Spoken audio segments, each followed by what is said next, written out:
All right, so you hear that car? It's my son Yeah. with Is it the really? he must have the keys.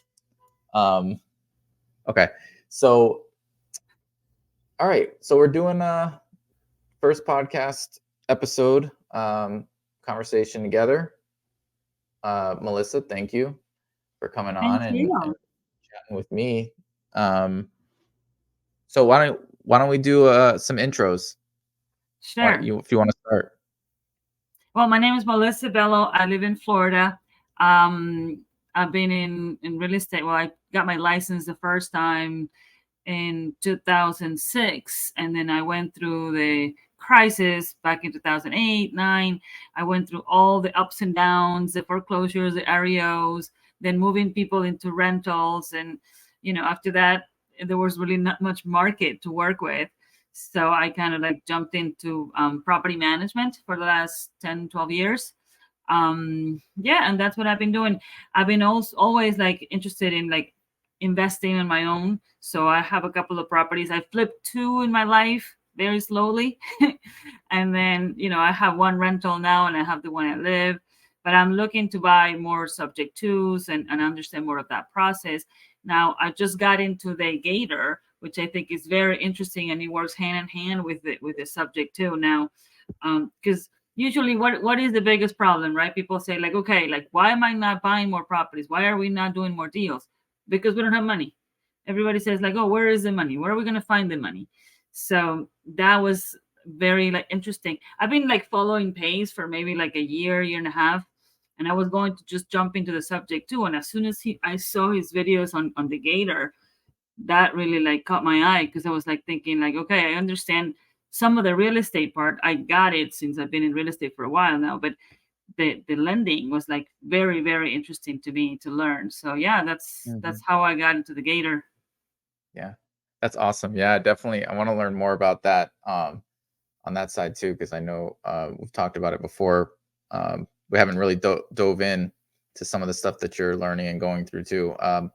Cool. So Bobby Souza, I also live in Florida, not too far from you, and in South Florida, and born and raised here in South Florida. And I focus on two markets. It's down here in South Florida, and also Central Florida, and more specifically near Disney. So own a short-term rental co-hosting or management company, and we have six properties right now. Three are in Four Corners, which is like Kissimmee and Davenport near Disney, and then the other three are down here in South Florida in like the Fort Lauderdale area.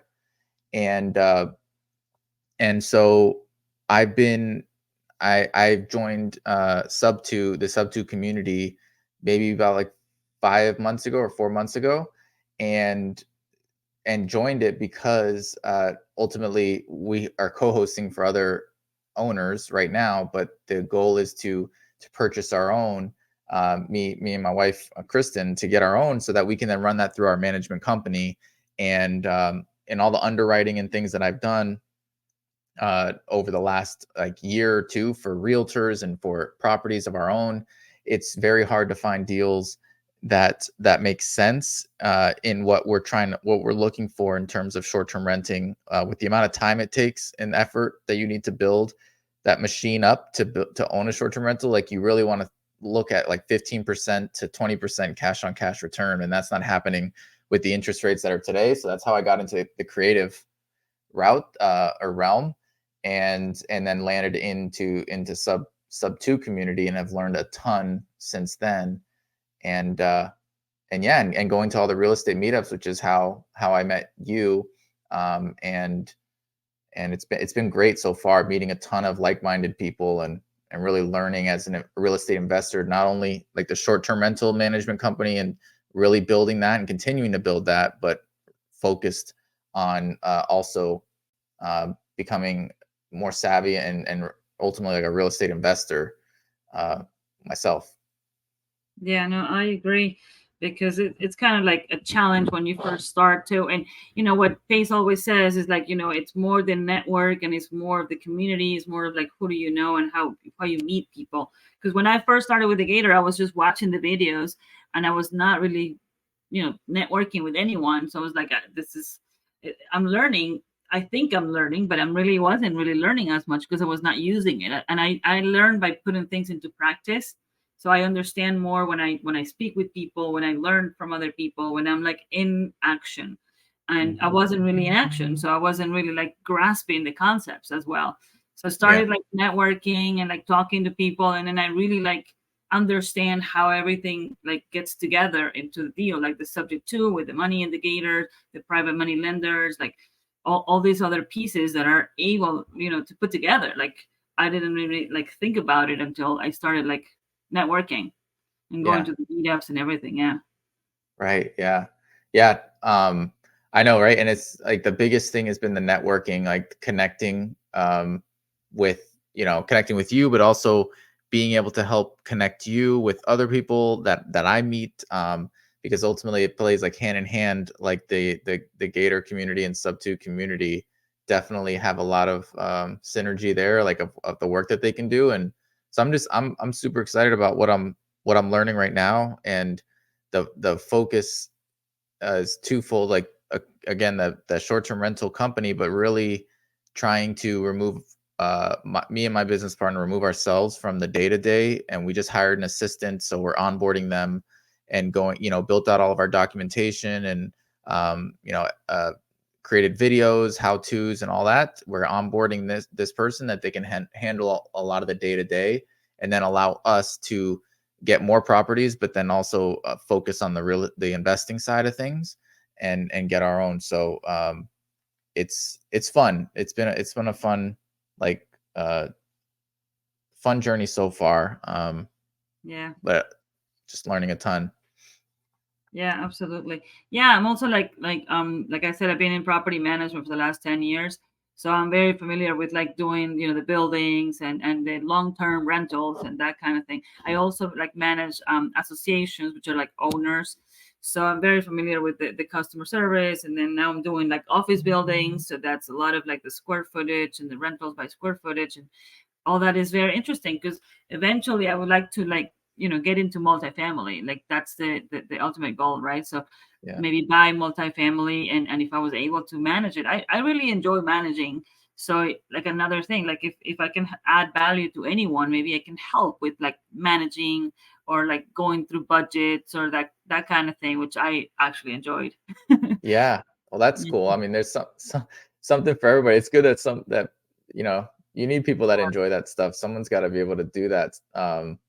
What is I guess what are so are you dealing directly with tenants on the management side, or are you in the back end making sure vendors talking with, what well, I do on the office buildings. Yeah, I do both. I have two office okay, buildings in Palm Beach Gardens, and I do the tenant relationships, and I also do the vendors, the build outs, like the project management.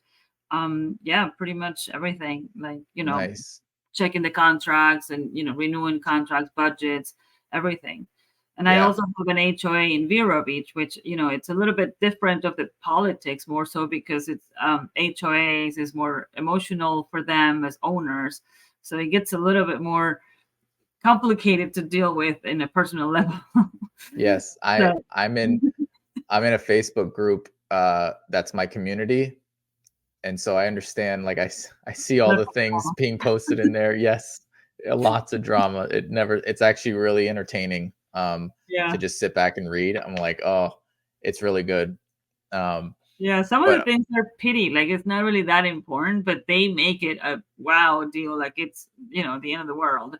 Oh, this is my investment, and this is my property, and we want the best for our investment. It's like, yeah, I understand, but you don't have to be so dramatic or intense.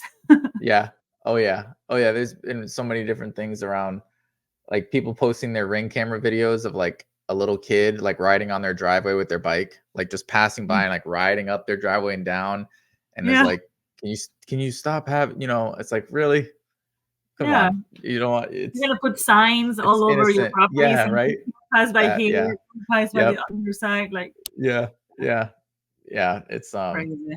it's funny, yeah, it's people, it's good though. It's Yeah. a lot of the crazy, I mean, on the short term side too, it's a lot of it is there's a lot of you never run out of stories to tell when with the amount of the different types of guests that you deal with and the different questions and experiences that you had. I've had like scary ones so far, and then I've had ones that you're just like, shaking your head about. Just you deal with all types of people, but it's good. You got to love hospitality and really helping make that's why I liked it when I heard about this a year ago, like or over a year ago. But when short-term renting like really dove in and just did everything I could do to learn and surround myself by other good operators throughout the country, like I'm part of a group as well of short-term operators, and I'm learning a ton from them. And when I really went in, I'm like, man, I love one. I ultimately the goal is to have our own properties throughout the United States that we can stay at when we want to for vacation, and when we're not there, we just run it as a short-term rental. And I always love the idea of like hospitality and creating like a good experience for guests when they come. Like I think it's pretty cool. But we like to deal in the luxury space as well, right? Which those haven't been hurting in the um, Airbnb space. Like a lot of people are saying Airbnb's going through some rough patches, and it is for people that aren't great operators. It's Right. starting to kind of show them, but like luxury properties are still doing well. And then a lot of the other properties that are like top 90th percentile are still doing well. Um, Good. Yeah. That's very but nice. yeah, Yeah, because I guess some people are still traveling, some people are still like, they have their income that is not dependable on the interest rates or the economy or any of that. So yeah, you still have your clientele. Yeah, yep, it's right. good. Yeah. Cool. So any particular challenges or mistakes or lessons learned from like the journey so far, either on the gator lending side or um, I guess real estate side in general? Yeah, actually, I wanted to share because um not too long ago, like maybe 3 or 4 months ago, I was trying to buy a duplex, and I was going to do it with the DSCR loans. And I didn't realize that when they do that, they can only, or at least the one that I got at that particular point, they only because the DSCR loan is only for like investment properties when you're gonna have it rented, right? So they have to do the comparables to see how much is the property going to produce, because they don't really like they don't qualify it on you as a person, but they qualify the loan with the property and with the income that the property will produce. So Hmm. what I was like, putting the numbers on a short-term rental, and I was going to be totally fine and cash flowing great. But then when they were underwriting my property, they were saying that they were only doing it in the long term. So in the long term, it barely like kind of hit, it was like breaking even. And I think they needed like a 20% to be on top of. And yeah, it was interesting because I didn't know that they could do that. Like if I tell you what is my strategy, I thought they would just take it from me and then do the comparables on the strategy that I'm going to be using, Right. not on just the long term. But yeah, I Right. found that that's why I couldn't buy that property, because they were only like underwriting it on the long term. So that was a lesson learned. Yeah. Maybe like, yeah, because then after that I heard that there's other lenders that do it with the short-term rental. I At that point I thought that it was the only way to do it was with the long term, but now I found that there's other lenders that actually do that with the short-term rental. So it's Yep. it's it's a live and learn, and meeting new lenders and going through shopping it, like you said. Yeah. Yeah. Yeah. Yeah. There's a short-term rental conference every year, and there's been two so far, and they've been in Nashville, and the next one is in Nashville again.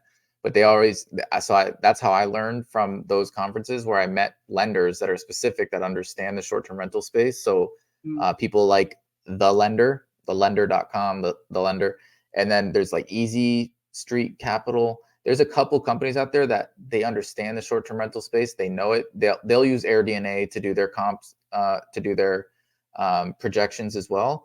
And so long as, I mean, long term, 100% always should be part of the underwriting, to just see if you would if all else Yeah. fails, Yeah. could you Worst at case. least, right? Which in your case it would have, but if you see the gain of that in the short term space, I Mm. think people that don't understand that, uh, naturally, they get worried when they read articles that are just like Airbnb is having issues, and it's like they got to protect themselves. So I get it, but yeah, there are some good lenders out there, that that'll do that, and we almost went that the DSCR route, and but then we were in between that and the second home loan, and then like interest rates kept going up, and it's hard to find a property down here in South Florida that Yeah. you know now Kissimmee, like Orlando area, you're starting to see a lot of good. I'm starting to see more good deals.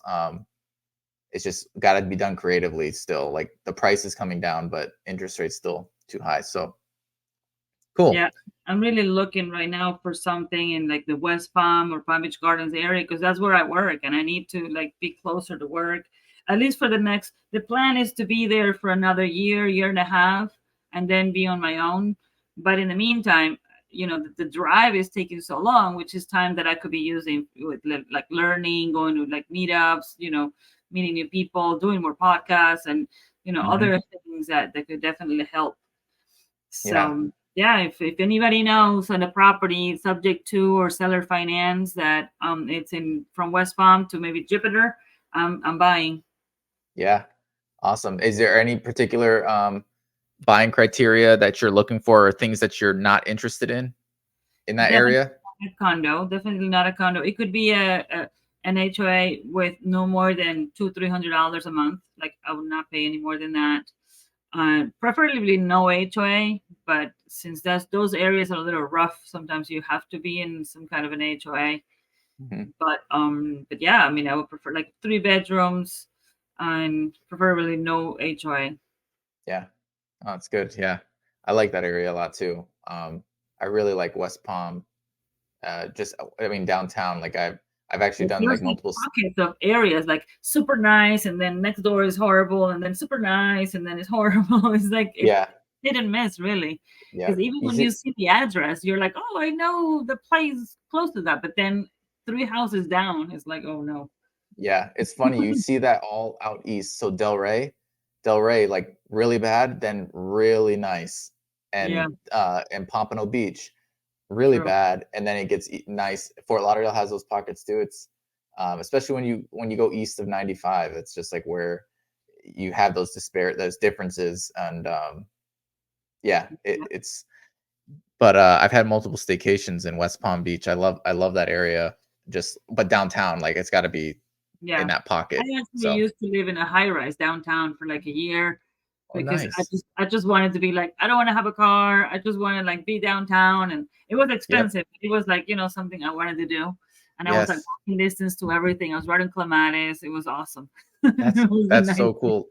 That's what yeah. we wanted to do. We almost moved to Chicago. Chris and I almost moved, um, because we ended up going there on a vacation that was not, and the Cubs ended up winning the World Series that week. It happened like so it was like the height of Chicago, and everything was amazing, and it was like October, so it's beautiful.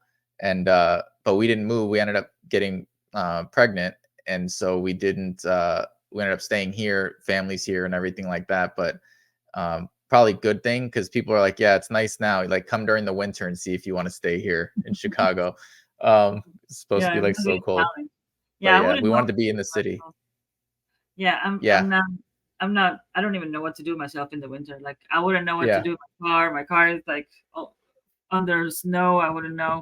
Actually, one time I went to Pennsylvania and I rented a car, and I woke up and the car was like full of snow, and I was like, "What do I do?" It's like, "Oh, all cars have the scraper. They all come with it." I was like, yep, "Really?" It was right in my yeah, trunk. I had no idea what it was for. yes, I yep. never used one of those before. Yes, I know. I know. Same thing happened to me in Colorado. Yeah. It's like all like it's yeah, it's hilarious, man. It's Yeah, a it's funny. different They're so different used to way. it. They totally understand what you're supposed to do. It's like a normal thing. It's like it's the same as us with the hurricanes. People freak out and Yeah. we're like, well, yeah, it's a hurricane. We know. Yeah, It's it's a not. hurt. Yeah. Yep. Yeah, Y I know. no big Yeah. deal. Yeah. Um, cool. Yeah. Um, alright, so I guess, you know, what do you have working, like, what are you working on right now? Anything in particular? Um, any type of training or learning or any deals, like anything you're working on right now? Yeah, actually, I have a couple of like PML deals right now that are like 60 days. I actually just got into it this week. This week, $30,000 for 60 days, and then I'm working on a second one for another $20,000. So yeah, we're working on those two deals. I think is really cool, but for some reason it came to me the opportunity to do this PMLs, but I would like to also do EMDs, and I haven't done an EMD yet.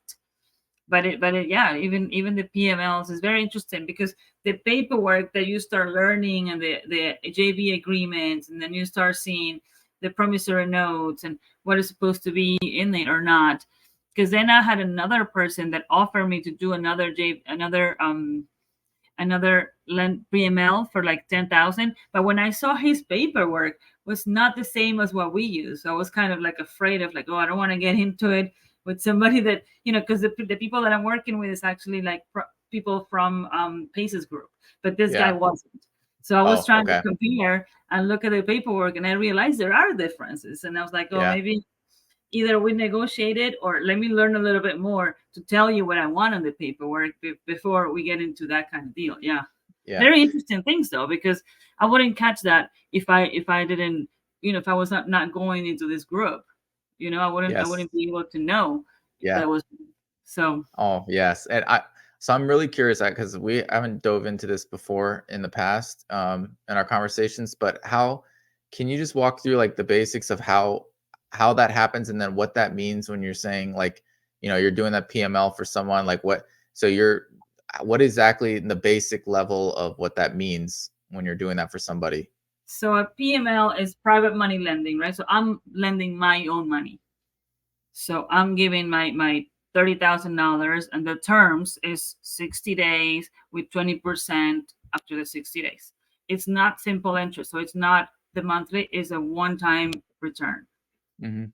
Okay. Oh, nice. Okay, cool. And how do you finding people? Like, do you have to market yourself constantly, or is there how do you find the people that know And you? yeah, it was kind of interesting. There's a ladies group that I go on Mondays, Nice. and it's all like women. And from that group, I met this girl, Giselle, and then she was talking about deals that she was doing with somebody else, and I was like, oh, I'm interested. Next time you have one, I'm interested in doing one. And then she reached out to me, and then we started talking. And then another girl from this group was also working, and then with them, and then there's a bunch of like girls now that we're working together on these deals. Yeah. and Yes, and there's like awesome. a source, there's like this investor that he's buying portfolios, so he's really like buying a lot of property, so he's in need of money constantly to for this Yeah. gap funding. Oh, true. And Okay. as soon as he buys them, he refinances them, or he does a DSCR loan on those, and then he gives the money back in 60 days. Oh, all right. Cool. Okay, Yeah. that makes sense. Yeah, that's what I was wondering. Like, do they just pull together a bunch of PMLs Yeah. together in that when you're doing those big deals? Ah, Yeah, we did like I think it was we did an actual operating agreement on a new LLC. So we did one LLC with like it was like 6 or 7 people. So 6, 7 LLCs on it listed, and then everybody with like 20,000, 30,000, 50,000, and then we make I think it was like 300,000 or something that we made. So from that's then, amazing. yeah, it was actually pretty interesting to see how that works because the other Yes. deal that I was working with is not an operating agreement. It's just the joint venture with the promissory note. Now this promissory note goes to our LLC, so we have one LLC for all of us for the 300,000, and the other deal is just them with me. So it's Huh. directly to me. In this case, is to us as a group. Yeah, Okay. it's different, but it's very interesting.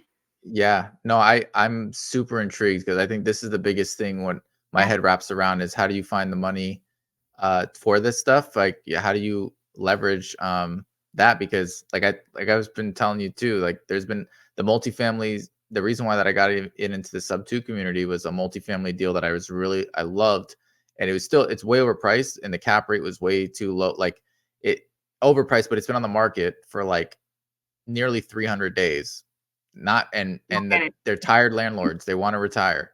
And so it's like, man, but then I was like, let's say they agreed to my terms, then I'd be like, okay, how do I find the What? money for Yeah. this, $3 million deal? How do you come up with that? So that's always, but that's a bridge I'm gonna cross and want to learn. So that's interesting that you got to sit in that seat and learn about that. That's cool. Yeah, yeah, I like definitely. that. And yeah, it'll be awesome to buy a multifamily, even if it's a small one, first for like $3, $4 million, and then you get into something bigger. But Yeah. yeah, definitely is something that I'm very interesting. Yeah, and my last question to that real quick is the EMD part. So you wanna get into that, can you explain that a little bit more?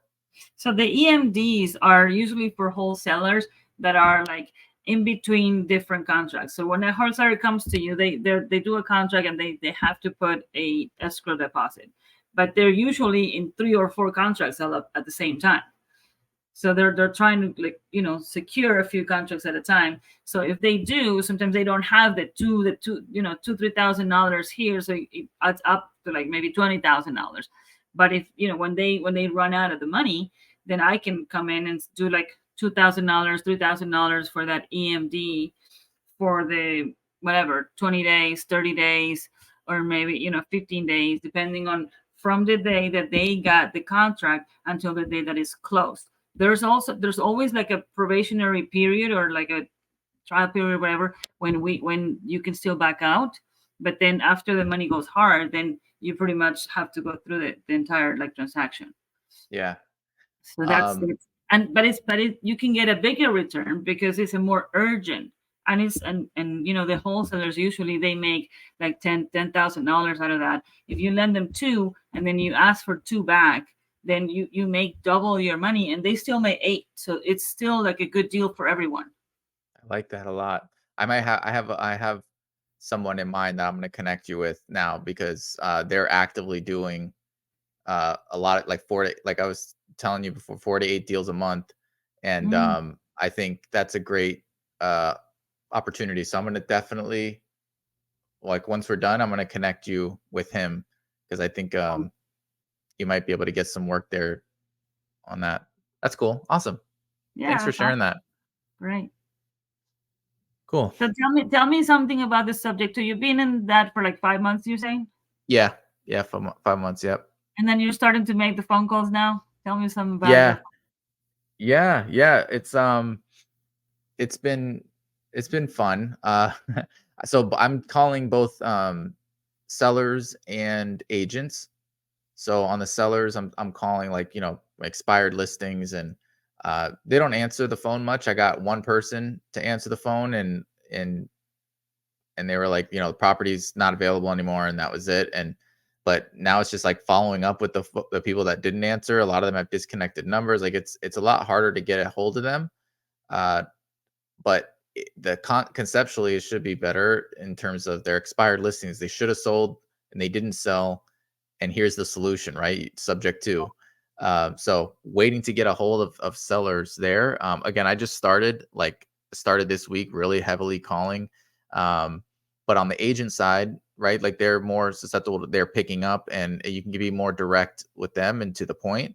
And a lot of the times I've heard this now. I've called over the last 2 days, I probably have called maybe like 15 or so agents and I've gotten 4 that have said like the same thing where uh they're like a lot of people have been calling me about subject to my sellers aren't interested. They just want all their money out.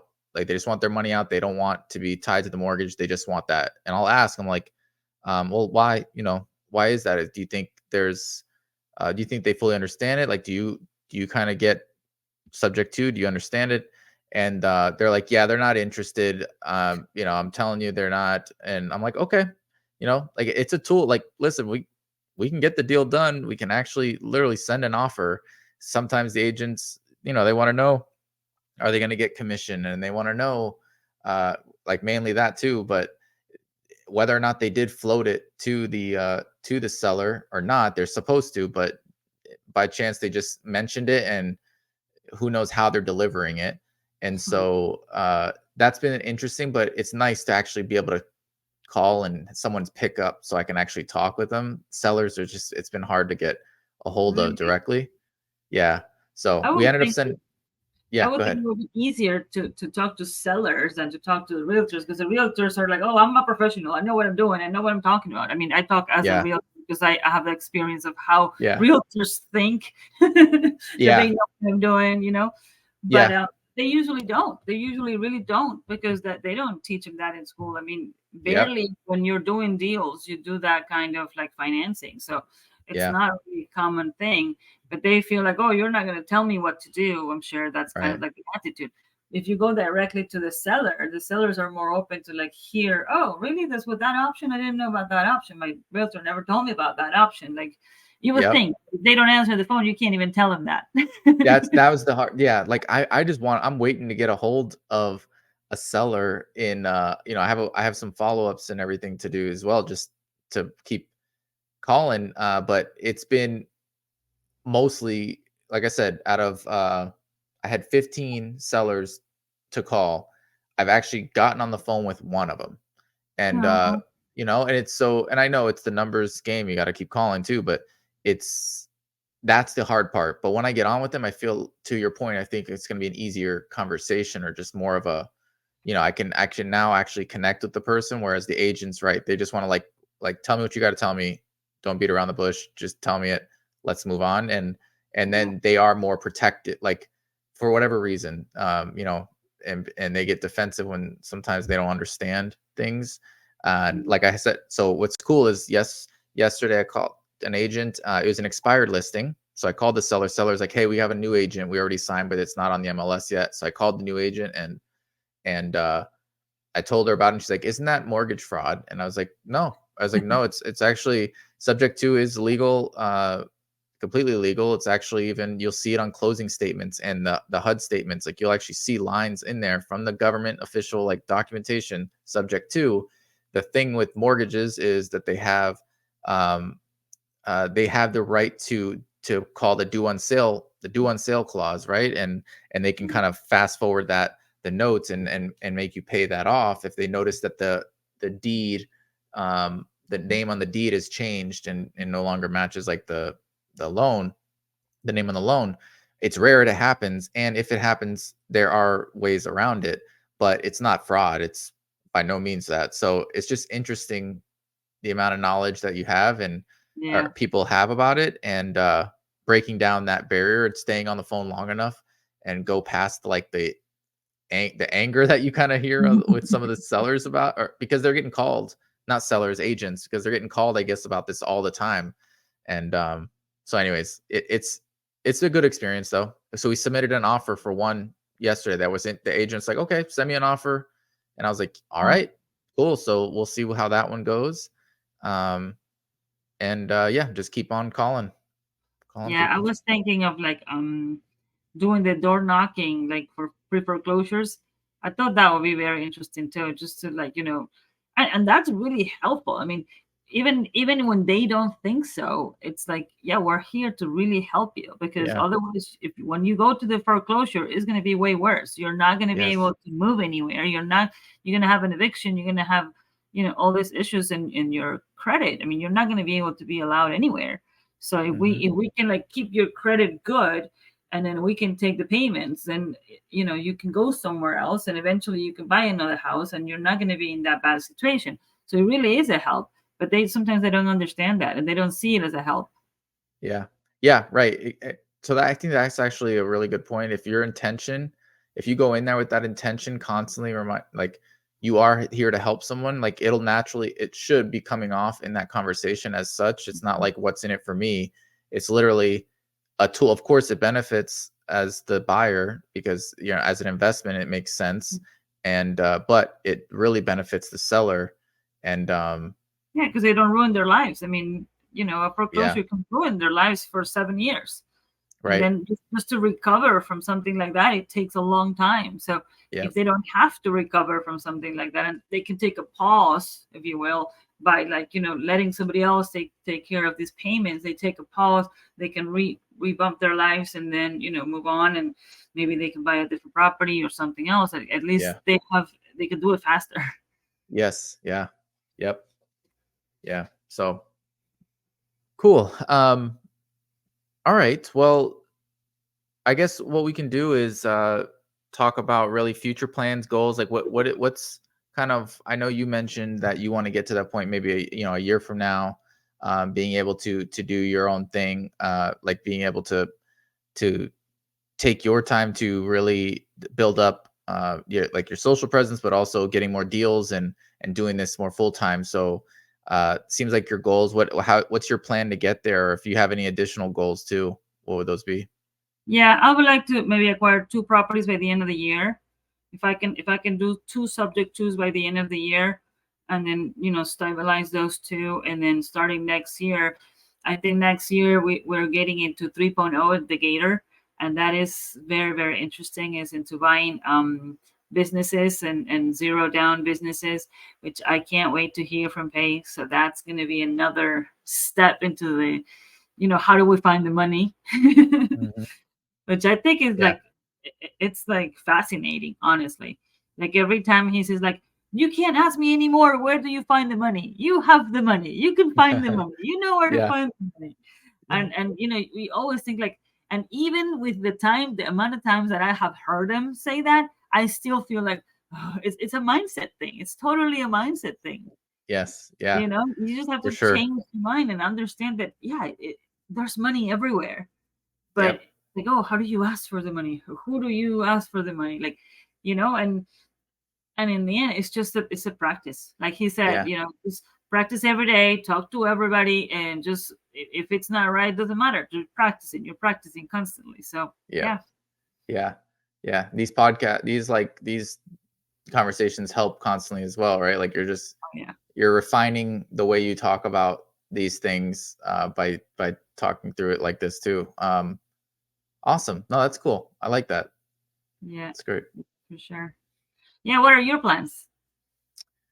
So the goal is to continue to build out the short term company, short term rental company, and ultimately we have a goal of this year to getting to 10,000 a month and in revenue, and uh, we're on track to getting there, and then next year we'll double that, and ultimately we're trying to get to a place where it's getting to $50,000 a month in gross revenue from short-term renting, and it's going to be probably when we get to about maybe 50 properties or so to get there, right? And we're at 6 right now, so we're really just if you think about per property getting about 1,000 or so in revenue a month, that's ultimately our goal for that company, and just to continue to build that arm up. And then on the investment side, really close on a first deal by the end of this year.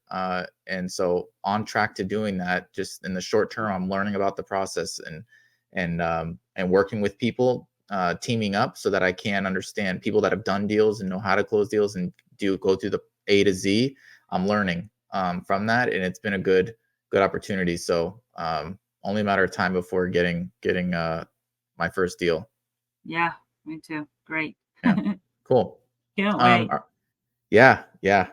So all right. So just to wrap it up, like what value do you see yourself being able to bring to people, and then how can they get in contact with you? I think I can definitely like help people with like managing properties with like I have the MLS, so I can be the unicorn agent. So definitely I can get you lists of the expired listings and that kind of thing. I can always help you with that. And I can help you with like maybe underwriting like deals, because I'm understanding of the financial part a little bit, so I can help with that. And yeah, I mean, and now I can help with Gator deals, like any private money lending or EMDs. I can help with that for sure. So yeah, and I'm Awesome. again learning too. So I learn as I go. Yeah, I yeah, just keep going and I learn as I go. yeah. I love it. Yeah. I love it. And how can people get in contact with you? Well, through Facebook, you can find me on Facebook as Melissa Bello, as it shows on my name. It's exactly the same name. And yeah, you can DM me. And yeah, I'm also on Instagram. I think it's also Melissa_Bello. Cool. How All can we right. find you? Yeah. So you can find me at Bobby Souza on Instagram or Facebook, and then also the if so I we love working with investors from the short term side because they ultimately want to be passive, right? They want to buy these properties. They want to find a management company that they can trust, that they know is going to be able to maximize the revenue coming in. And so we're that company on the short term rental side, relaxed stays. So our handle there on Instagram, you can see some of the content that we've created is your relaxed stay, at your relaxed stay. So RELAXED.